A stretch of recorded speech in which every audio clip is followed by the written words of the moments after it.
here this evening.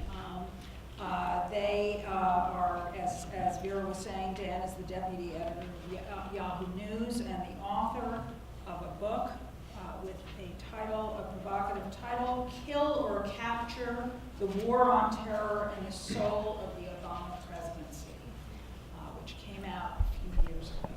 We'll be talking about that later in the evening. And Mike is the chief investigative correspondent for Yahoo News. He is a journalist who has broken so many stories that it would actually take up our entire evening here to enumerate all of them. So we will just start our conversation. The idea for this panel came out of a piece that Dan and Mike wrote right after the Paris terror attacks.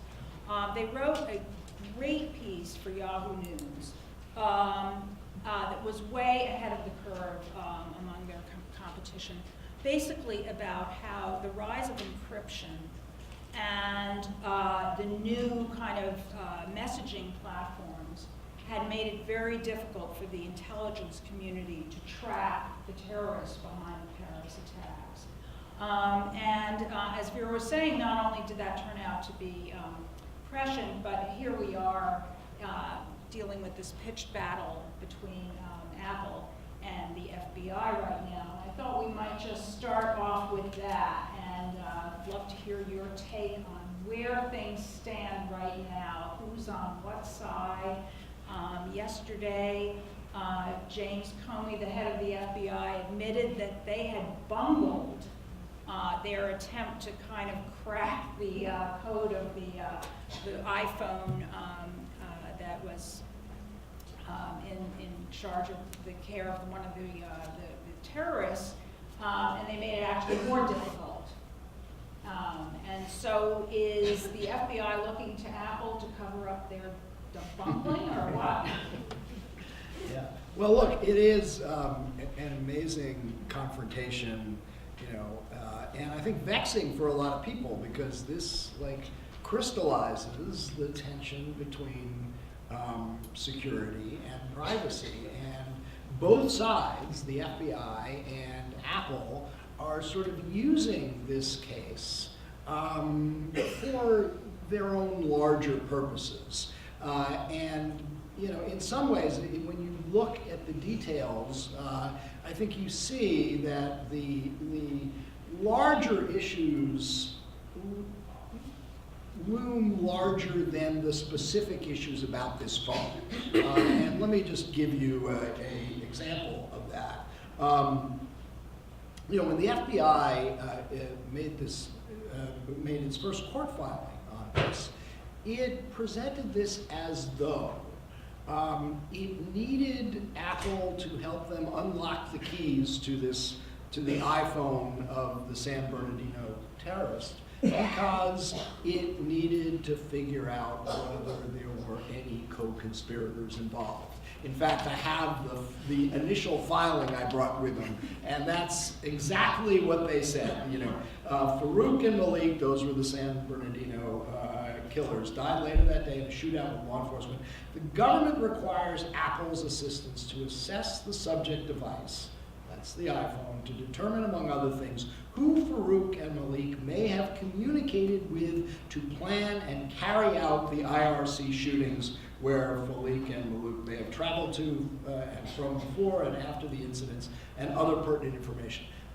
That suggests it's an open question. Did they have co-conspirators? Have you heard anything about that in this whole debate? Have you heard them talking about, oh my God, there might be other killers out there who were participating in the San Bernardino attacks? No, you haven't heard a word about that, because the FBI pretty well knows at this point that they didn't have any co-conspirators. How do we know that? For one thing, you may remember there was a big debate during the Republican primaries, in one of the Republican debates, about the USA Freedom Act, which took effect November 29th, 3 days before the attacks. And that was the law that said the NSA could no longer keep a database of everybody's phone calls, but if they needed phone records of anybody, metadata that would tell who anybody called and who called them and what time they got called, and they could get it through this court process going to the Foreign Intelligence Surveillance Court. Well, as it happened, I had interviewed Admiral Mike Rogers, the director of the NSA, on the Friday afternoon before the Apple filing. And this was the first opportunity anybody had to ask him about the USA Freedom Act, which had just taken effect. And one of the first things I wanted to ask him was, how did it work? Were you able to get the phone records? How long did it take? What about the San Bernardino case? And he confirmed, oh yeah, we got those phone records. They didn't show any overseas connections, and we got them within hours.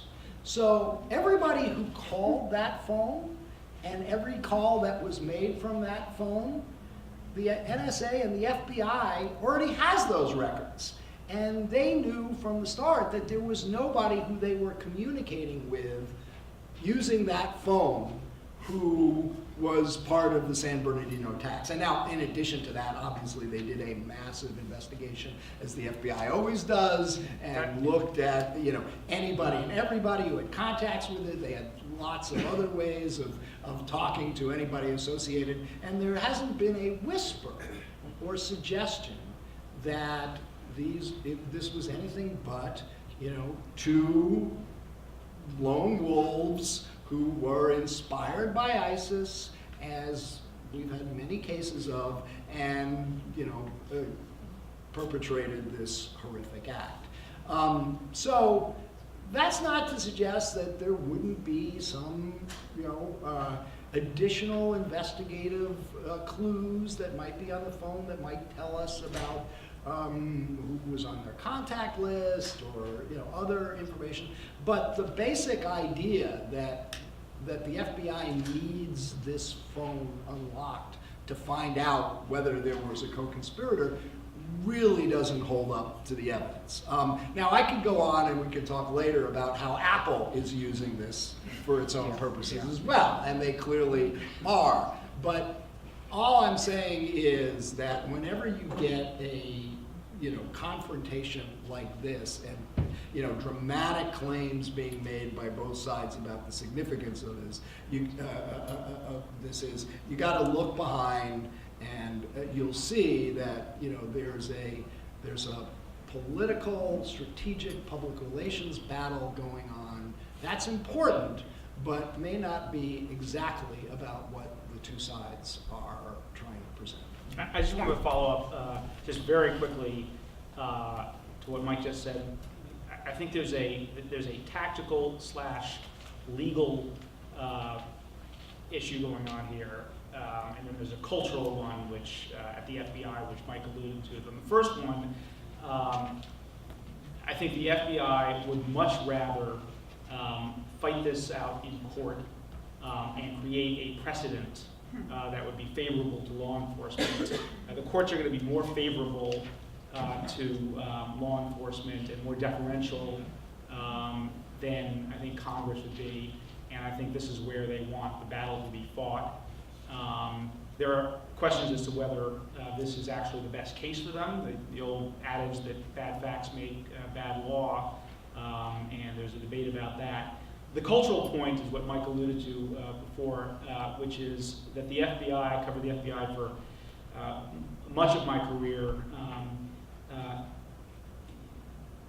Mike is exactly right in this particular case.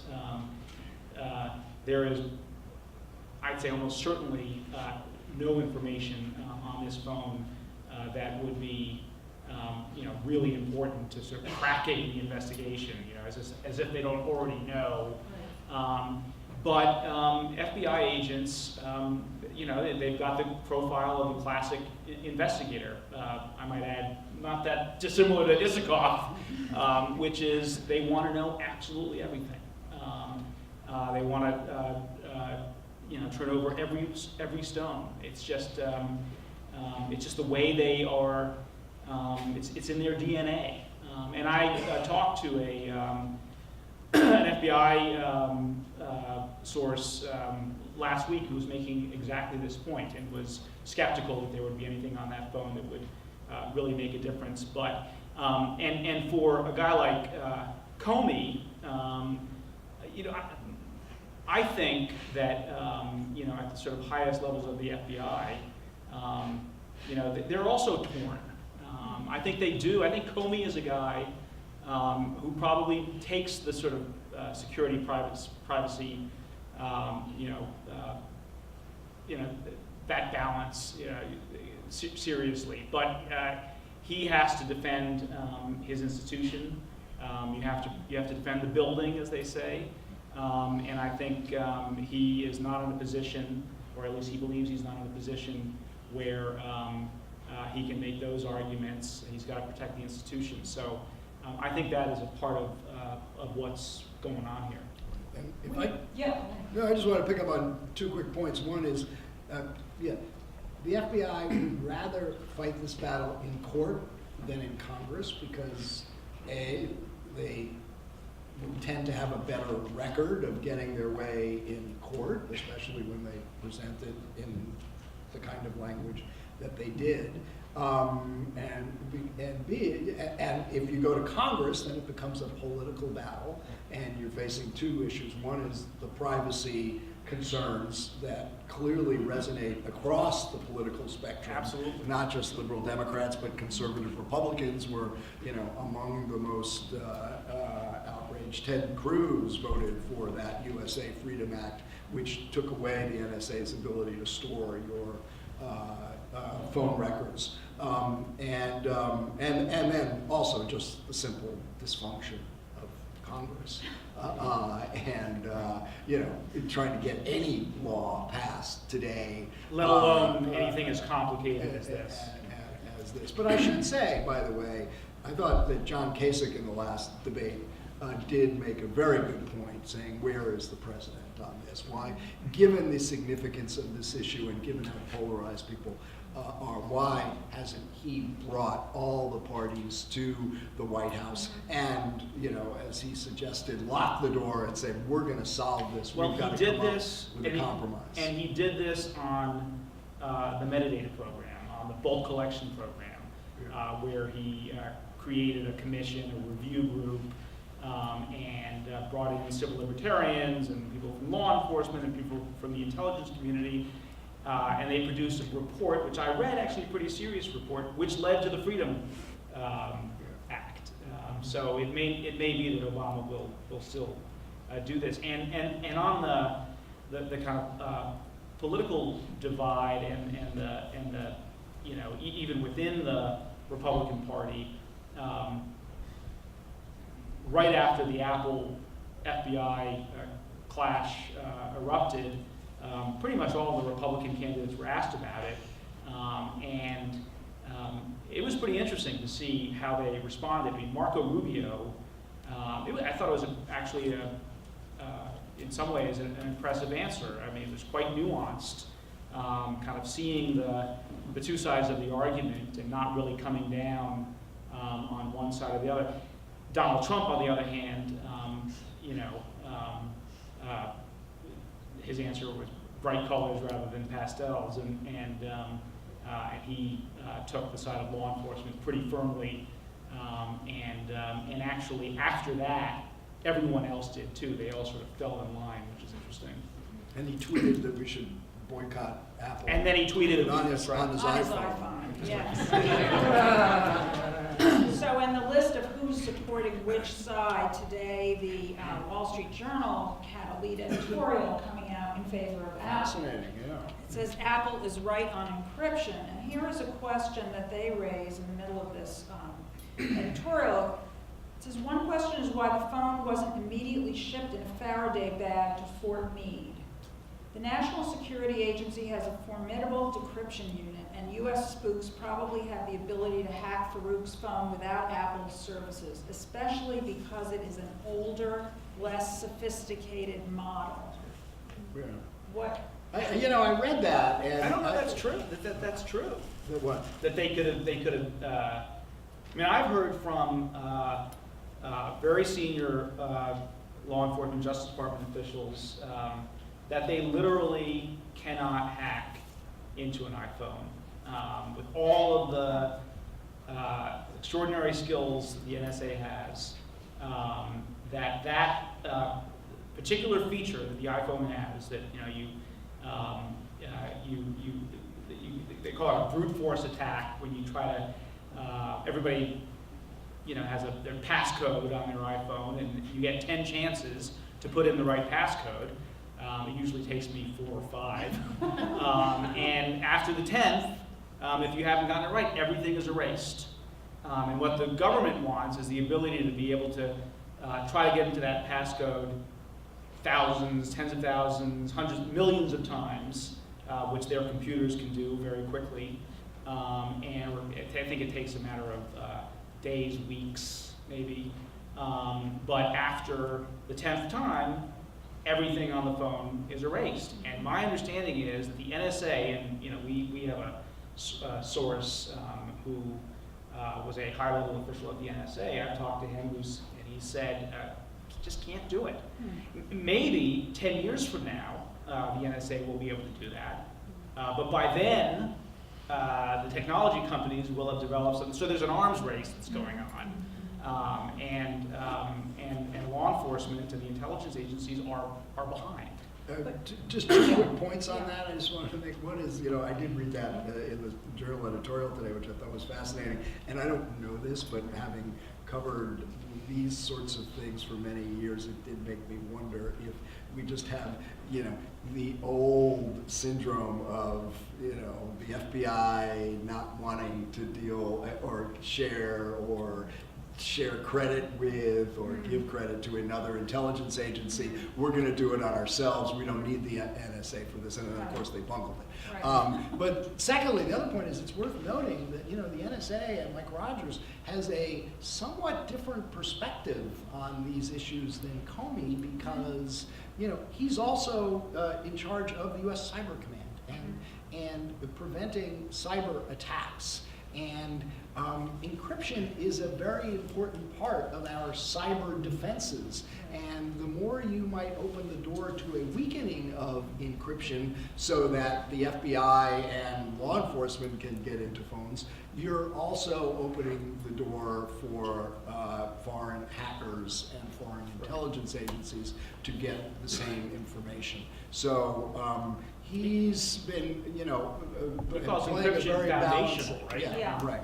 I mean, so Mike's interview with Admiral Rogers is on the Yahoo website, and I would encourage all of you who are interested in this subject to look it up, because it's a fascinating interview. I don't know whether there was more of it that was off the record or anything like that, but it was really interesting, and the whole encryption question was, this is just where we are, and he was not a disbeliever. Now, he was concerned about these encrypted apps that are making it difficult for the NSA to intercept the communications of ISIS and Al-Qaeda and other terrorists. That is a real issue for the NSA, because we have seen them move more and more into apps like Telegram, which is based in Berlin, which advertises the ability to have your communications stay encrypted and stay dark from anybody trying to intercept them, or including intelligence agencies. So that's a phenomenon that's very real, and one of the things he said in the interview is that that the Paris terrorists had in fact used encrypted communications. This was something that there was a lot of back and forth about in the days after the attacks. That's the piece that we wrote before we knew whether or not they did. We just knew that this was a concern, and Rogers did in fact confirm that they were unable to intercept the communications, even though they knew who some of these Paris terrorists were. They were not able to listen in. I was talking to Dan earlier. We used to hear back in the day of 9/11, before or after, about chatter. You know, what's the NSA would be picking up chatter from the terrorists? Are they talking about that? And chatter was the sort of shorthand for intercepted communications that might indicate that there was some terrorist attack afoot. You almost never hear about that these days. You know why? Because it's all encrypted. Mm-hmm. So the NSA doesn't pick up chatter in the same way that it used to. I would love for you guys to talk a little bit about how that Paris piece came about. You said there's a backstory to it. It's funny. We were actually in Des Moines, Iowa.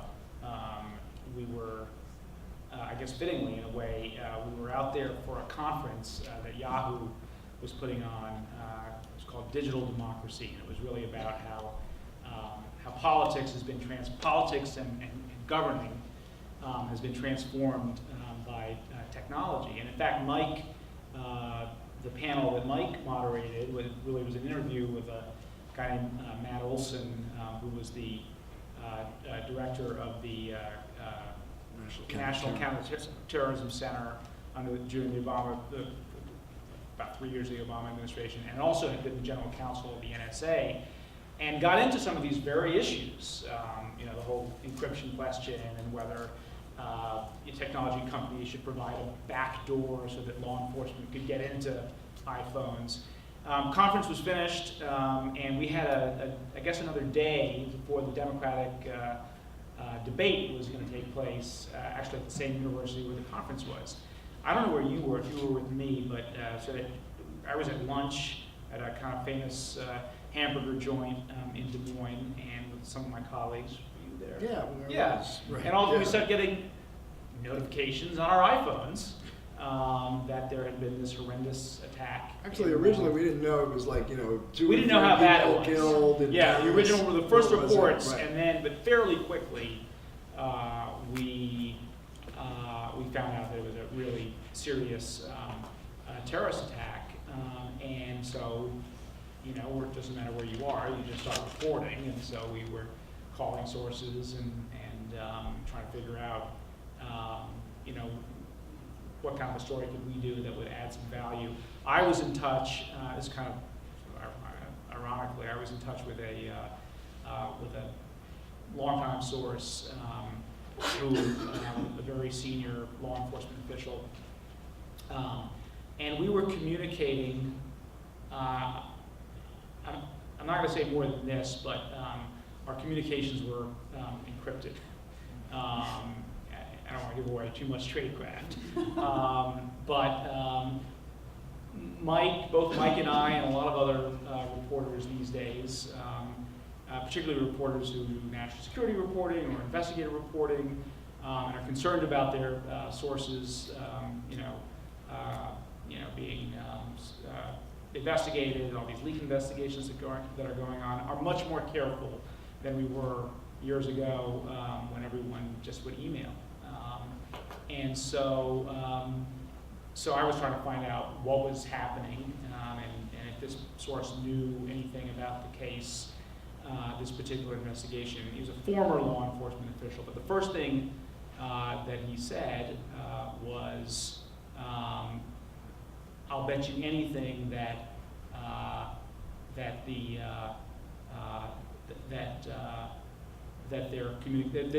were using encrypted apps," and he used the phrase, "These terrorist groups are going dark, and this is something you need to look into." And so we did more reporting, and ended up doing a story about. And actually, as I recall, he mentioned specific apps, ones that I think Mike just mentioned, Telegram and WhatsApp. Telegram I'd never heard of. WhatsApp I was familiar with because it was popular in Europe. And your piece said iMessage. And iMessage. And so we did a story that we had a lot of other reporting, but it wrapped in this issue as it was a central theme of the story. And I remember we made sure that we put "going dark" in the headline. And the other thing that I remember this person saying is that he was torn, and torn about whether on the one hand, these are the privacy concern, but also the fact that if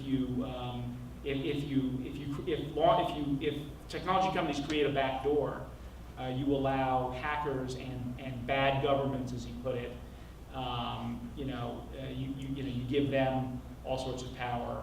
On the other hand, the ability to get into iPhones and other technology is a critical surveillance capability. And so from that very first interview, some of these kinds of dilemmas that have been playing out over many months now, was clear that this person, and so we put some of that in the story. Of course, the other thing that got attention for that story is that in that interview, which I had done, or in that panel, which I'd done the day before, the Paris attacks, in which I was talking to the former head of the NCTC about this issue, he, of course, as many people in the intelligence community have done, blamed Edward Snowden and said, it was the Snowden disclosures that led ISIS and other terrorist groups towards these encrypted apps. Now that's a controversial and explosive charge, and I think having done a lot of reporting on this and pressed Rogers on it as well, he had a lot to say about the issue.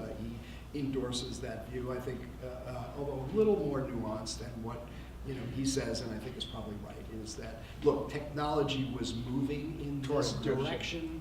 Snowden accelerated it.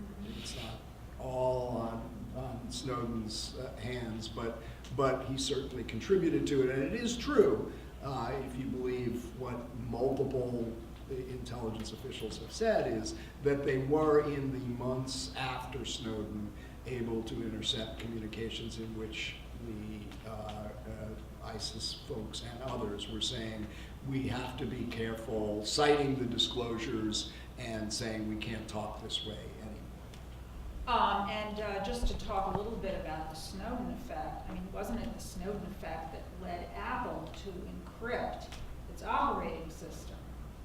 Because earlier models of the iPhone did not have encrypted operating systems. Yeah, the Snowden, the Snowden leaks obviously, outraged a lot of people who didn't realize that the government had these programs, the metadata program and the 701 program. 702. 702. To be precise. Yeah. And I think that the technology companies came under enormous pressure from users and from to protect their privacy. And there's a commercial imperative here, a huge commercial imperative, which is these are huge global companies. And the ability to protect the privacy of their users and enormous, enormously competitive, is a major factor. And so, and the government will often say, that this is less about civil liberties and privacy interests and more about commercial imperatives. Mm-hmm. I think they're intertwined, mm-hmm. and it's hard to separate them. But Snowden, and the interesting thing is that I was reading a piece today, I think in Slate, about it really wasn't until Tim Cook, did what he did that technology companies, pushed back against the government. They had provided all sorts of, help to the government in these kinds of cases. So this is really a inflection point, a seminal moment. Right, and Apple had cooperated as well. That's right. Apple in Yes. particular had cooperated. So absolutely. Since Apple cites the privacy concerns of their users, of their customers, why do you think the polls are so much in favor of the FBI? Is it the political climate? Is it the fear of terrorism? Are feelings still too raw about San Bernardino and Paris? Well, I think one issue is in this particular case, you're talking about a single phone. Mm-hmm. Now, Apple makes the argument that it's a slippery slope, and that as soon as one judge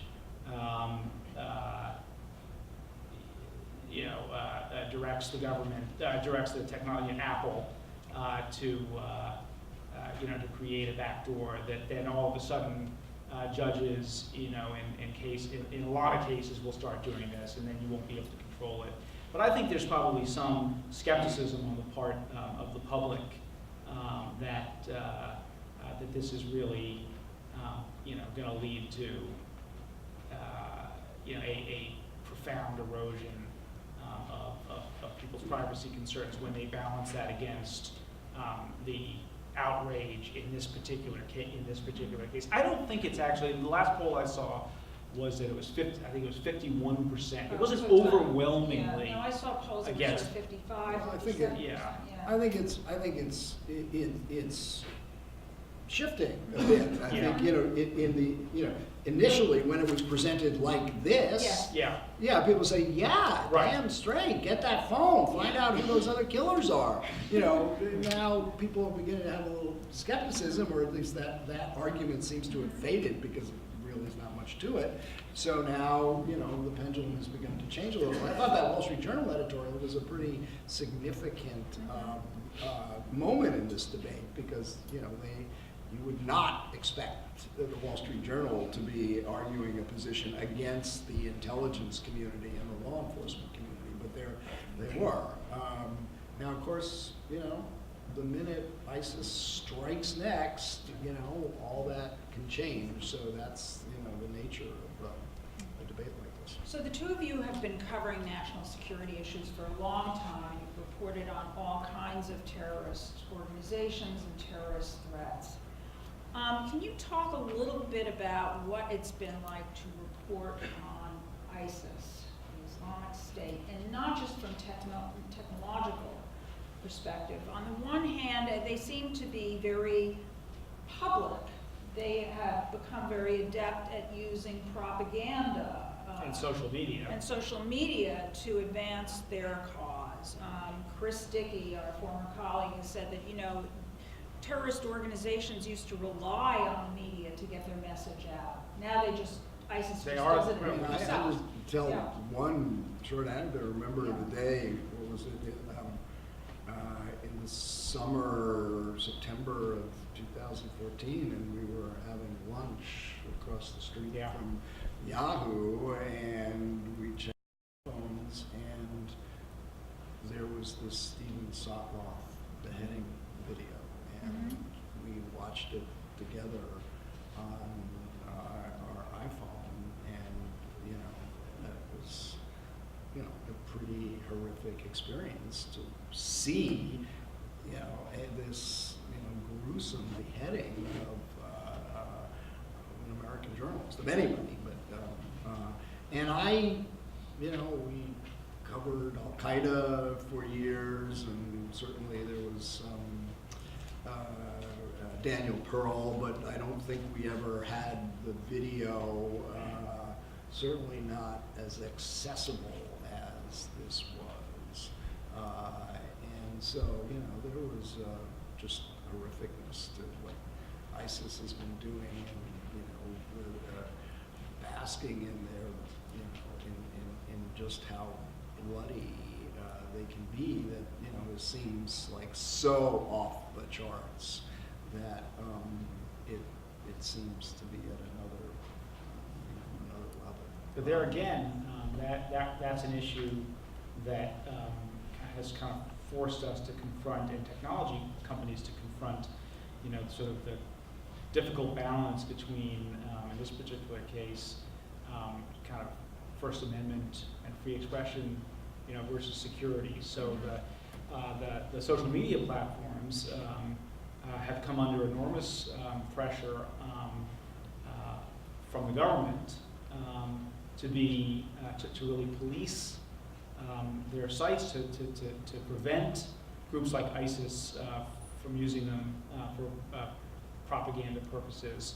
On the other hand, they've got their users, who really care about the ability to use these platforms freely, and so that's been. I mean, Mike's written about this. The government was enormously frustrated with Twitter in particular for not cracking down on how ISIS and other groups have recruited on Twitter and used Twitter for propaganda purposes. And I think you had an anecdote in one of your stories about how the White House called him in. What was the story that you had, the Lisa Monaco story? Oh yeah, where Twitter at that point wasn't returning the White House's phone calls. Wouldn't even return their phone calls. Yeah, this was like Lisa Monaco, the chief counterterrorism and Homeland Security advisor for the White House, and she couldn't get Twitter on the phone because they were so reluctant to be seen as cooperating in any way with the White House. I mean, their view, which has begun to evolve, they've softened a bit, but their sort of view from the start was, we're not going to censor our network. That's what we're all about. We're all about free expression, and how do we decide, who we're going to take down and who we're not. Now, interestingly, I more recently interviewed Facebook's top content cop, because Facebook has been more aggressive about taking down terrorist content on its network, and has instituted some fairly more aggressive policies than any of the other social media networks, saying, anybody who's a member of a terrorist group, anybody who promotes terrorism, anybody who defends a terrorist act, we're going to take it down. Now, that, and I, they're saying that for public relations in the United States, but a lot of follow-up questions, which I would have liked to have asked, but they didn't give me as much time as I would have preferred, is, does Facebook have its own terrorist list? Did they decide who's a terrorist and who's not? It's a big debate about a lot of groups around the world and who fits in that category and what's defending a terrorist act and what's not, and who's making those decisions. One of the stories I remember, anecdotes from one of your earlier stories that I thought was fascinating, and shows how sophisticated these terrorist organizations are. Was, I think it was the State Department was trying to fight back against ISIS to counter their propaganda, and they would make videos that tried to depict ISIS as they are, pretty horrific, violent organization, and so they would show some of these terrible things that ISIS did as counter propaganda, and then ISIS using the terms of service agreement of YouTube's term.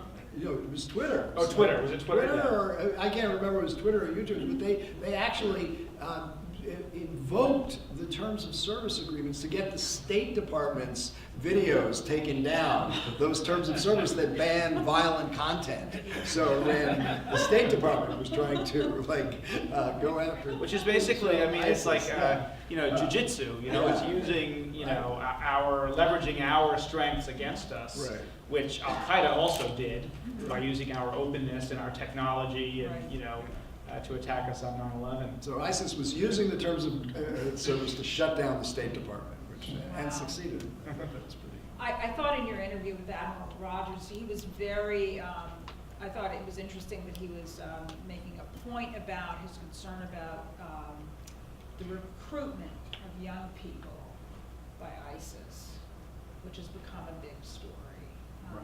through And young- social media. and young obviously. Americans. Yes, young Yeah. Americans, yeah. Yeah, I mean, that's what, I mean, how many, I think the FBI made something like 58 cases last year along these lines. And it's pretty amazing when you read some of those FBI cases and read the charging documents. I mean, these are, you know, could be neighbors of yours, people who go to school with your kids, and, you know, on one hand seem like, you know, ordinary Americans, and, you know, somehow they fall into the clutches of this seemingly bizarre ideology, and how that's happening and why and what the lure is I think something everybody's struggling with. I will say, if you look also at some of these ISIS propaganda videos, they're pretty sophisticated. I mean, they are done really well, and, you know, going to fight for Allah and struggle, and there's like inspiring music, and, you know, you can sort of see how it sucks young minds in. Anyway. Yeah. Dan, maybe we could talk a little about the political context about this whole debate, the whole larger debate. How do you see this issue playing out, you know, as we go down the road of the presidential campaign, and who do you think the voices are going to be in terms of the sort of national security debate? Well, it's interesting. You know, I was thinking about how in some ways so little has changed in the 8 years, in terms of the kind of the political dimension of this in the 8 years, or close to 8 years that Obama's been president. When the Obama administration announced its plan last week, I guess it was, to finally close down Guantanamo. So on the one hand, you know, we are 7 years past Obama's executive order when he promised to close down Guantanamo in 1 year, and here we are. But also the reaction to this new plan from primarily Republicans, but also Democrats in Congress, when a major part of the plan was to move some relatively small number of the remaining detainees at Guantanamo to maximum security facilities here in the United States, where, by the way, not a single prisoner has ever escaped a maximum security prison in the United States. And it was oh my God, the president is endangering our national security. We absolutely can't afford to bring any of these people into the country because I don't know, because they will escape and they will attack us and kill us. I mean, Yeah. and so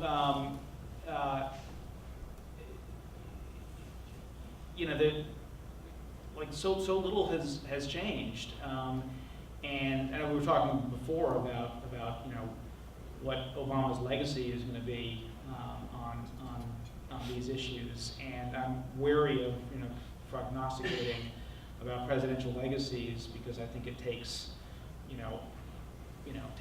you look at what happened to Bill Clinton's approval numbers after he left office, and even George W. Bush now, who's faring quite a lot better than he did. But on these issues, I think it's sort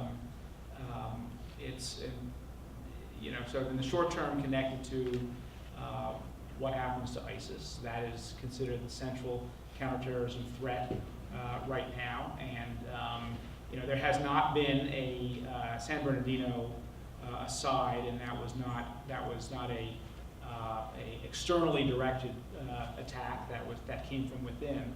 There has not been an ISIS attack or a Al-Qaeda attack in this country, a significant ISIS or Al-Qaeda attack since 9/11. unless we have another attack like that, my guess is over the longer haul, Obama's not going to be viewed as the president who ended the terrorism threat, but he probably won't be blamed for making it worse.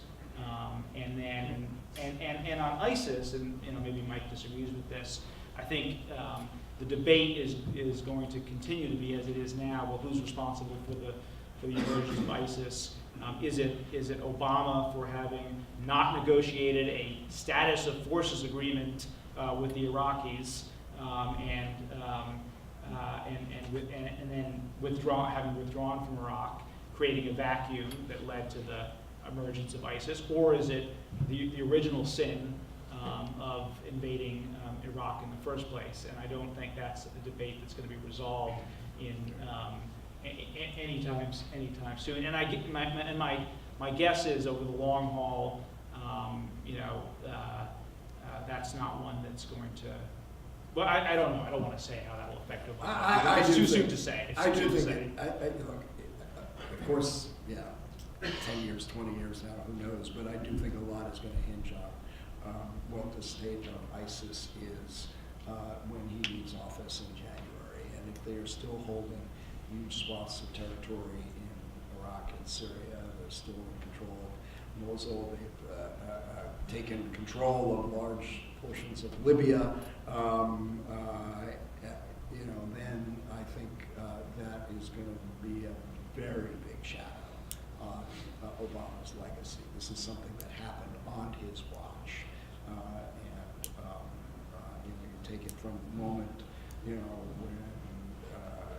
he got Bin Laden in 2010, which is what he wanted his legacy on terrorism to be, to where we are right now, and it's not at all the way the White House would like events to have unfolded. Well, I don't disagree with that. Yeah. We know that what Donald Trump has said about going after ISIS. Can I just say, you talked about the election, okay. Yeah. So, Hillary Clinton probably has like 500 foreign policy advisors. Anybody, in academia will count themselves as a foreign policy advisor to Hillary Clinton, who's probably on some committee helping to write policy papers. It's not clear Donald Trump has any foreign policy advisors. And so this will be an interesting election in that sense alone. Assuming they're the two nominees. And and the sort of issue that won't go away, what do you think about the question of Hillary Clinton's emails? Yeah, well, interesting because while Comey was at that hearing yesterday and all the news was about Apple encryption, he actually made a very interesting comment because he got asked, and I think I have it in this notebook. Let me see. Oh, yes.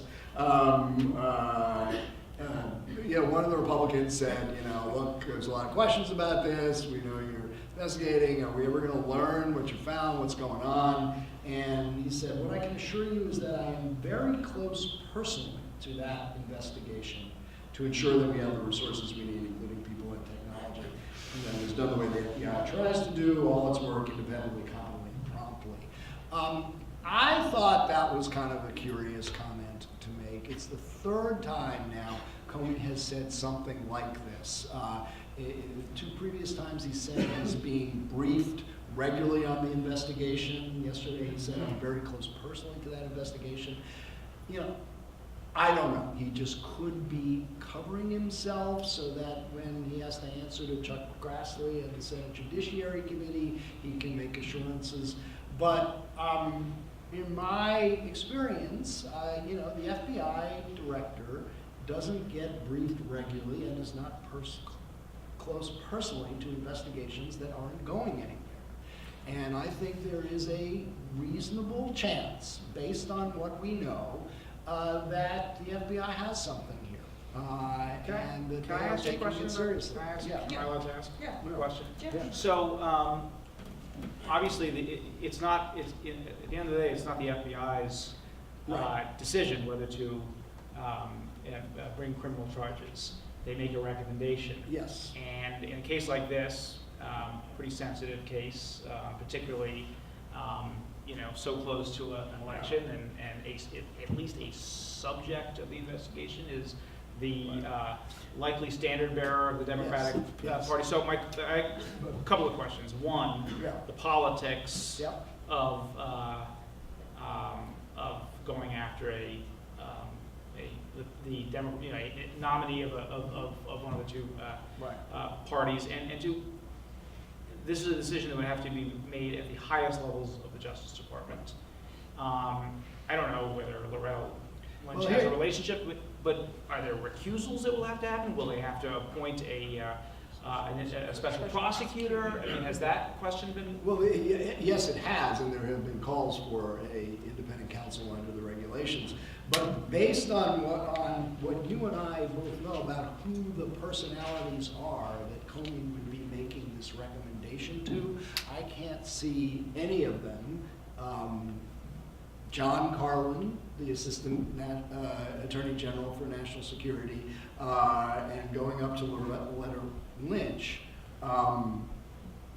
blocking a recommendation or squelching a recommendation by the FBI director on such a sensitive matter. Well, wait, isn't that in itself a reason to recuse? And that argument right, has because, been made by because, people because that they couldn't. Right. Yeah. But I don't think anybody wants to go there. Let me just say, look, based on what we know, there are several different scenarios by which this could play out. One is criminal charges against Hillary Clinton. I think that's probably not likely. But are some of her senior aides who were writing emails to her on this unclassified server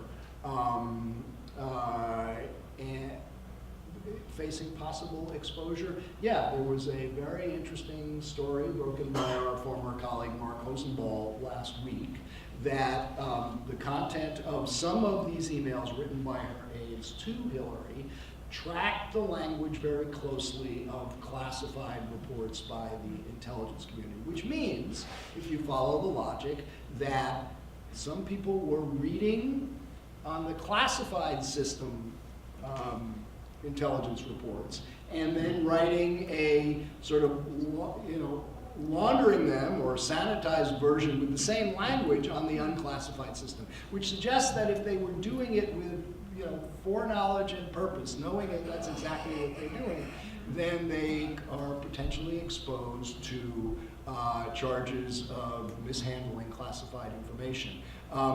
It's not necessarily the Espionage Act, but there's a misdemeanor charge that David Petraeus pled to of mishandling classified information, and I think that's the most likely charge that could be brought here, and would have huge political implications. Since you mentioned Petraeus, I mean, this is just a point about how sausage gets made in these investigations. The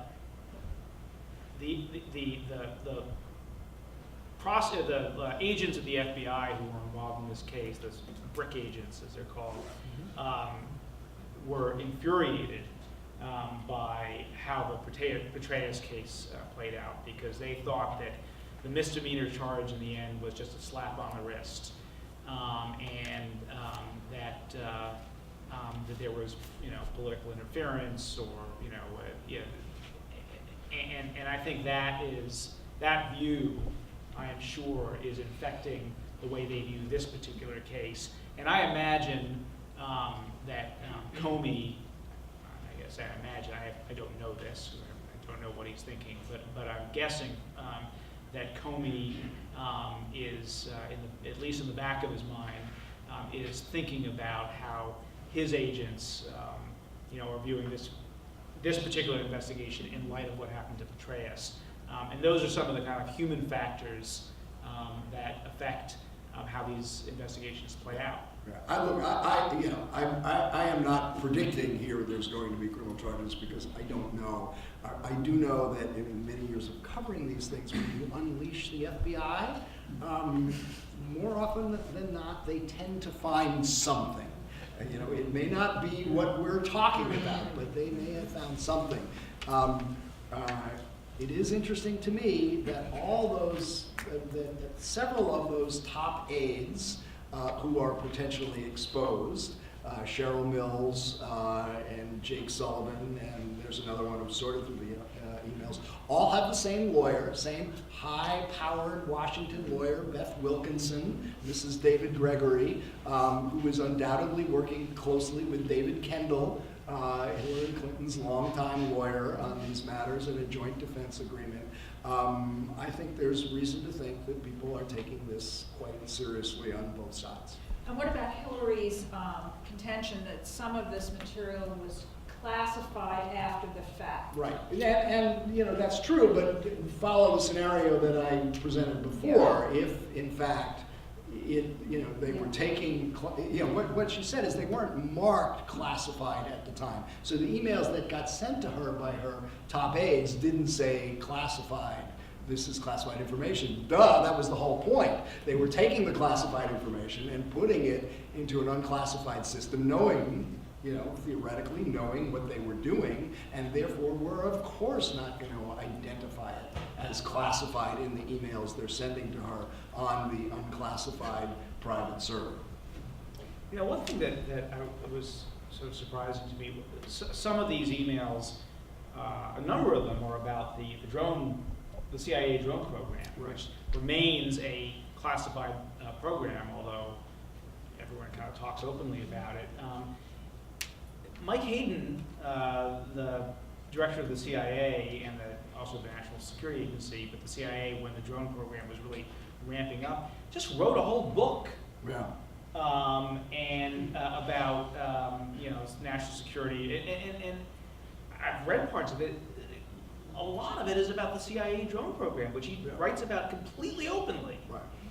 So Obama talked about the drone program in 2013, right? So he sort of effectively declassified it. When a president discloses the president is the only person in the government who's actually allowed to talk about anything, and he just automatically declassifies it if he talks about it. Right. So maybe that's the answer.